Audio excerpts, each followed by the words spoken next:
2 साल हुकूमत करने के बाद पहले खलीफा हजरत अबू बकर रज़ियल्लाहु अन्हु इस दुनिया से चले गए, लेकिन वफात से पहले ही उन्होंने सबको क्लियरली बता दिया कि उनके बाद मुसलमानों का दूसरा खलीफा कौन होगा, उमर बिन खत्ताब। इस्लाम आज दुनिया का फास्टेस्ट ग्रोइंग रिलीजन है, जिसे ऑलमोस्ट 200 करोड़ 2 बिलियन लोग फॉलो करते हैं, और दुनिया में ऐसा कोई सेकंड नहीं गुजरता जिसमें दुनिया के किसी कोने में आजान ना दी जा रही हो। इस सब में हजरत उमर रज़ियल्लाहु अन्हु ने बहुत बड़ा रोल प्ले किया, जिन्होंने सिर्फ कुछ ही सालों में मुसलमानों की इतनी बड़ी एम्पायर बनाई जो उनसे पहले दुनिया में किसी के पास भी नहीं, अलेक्जेंडर द ग्रेट और इवन मिस्र के फिरौन के पास भी नहीं। लेकिन ये सब आखिर उन्होंने किया कैसे? हजरत उमर की पर्सनैलिटी को समझने के लिए उस जमाने के मक्का शहर को समझना लाजमी है, क्योंकि मक्का में पिछले कई सदियों से एक ही कबीले कुरैश का कंट्रोल था, और आहिस्ता आहिस्ता कुरैश का ये कबीला इतना बढ़ चुका था कि कुरैश खुद भी बहुत सारे कबीलों में डिवाइड हो चुका था,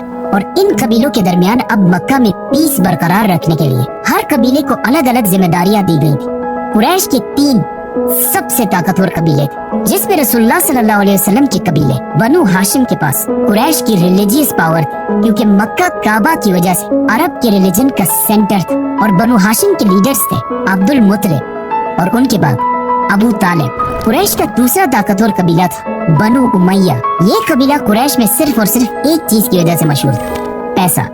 इसीलिए मक्का की सारी इकोनॉमी यही फैमिली बनु उमैया कंट्रोल करते, और इस कबीले का लीडर था अबू सुफियान। एंड लास्टली कुरैश का तीसरा पावरफुल कबीला बनु मखजूम था, जो मक्का में वॉरियर्स की फैमिली थी। इसीलिए मक्का में हर वॉर जंग की प्लानिंग यही फैमिली किया करती थी, और सबसे ज्यादा हथियार भी इसी फैमिली के पास होते थे।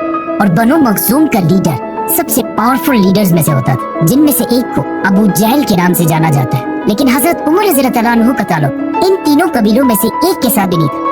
उनका ताल्लुक कुरैश के एक दूसरे कबीले बनु अदी से था, जो कुरैश के एम्बेसडर्स का कबीला था। मतलब कुरैश का तर्जुमान, स्पोक्स पर्सन ज्यादातर इसी कबीले से होता था, और जब भी कुरैश के आपस में कभी लड़ाइयाँ होती थी, उन लड़ाइयों को भी यही कबीला हल किया करता, और इनका लीडर था खत्ताब, हजरत उमर रज़ियल्लाहु अन्हु के वालिद।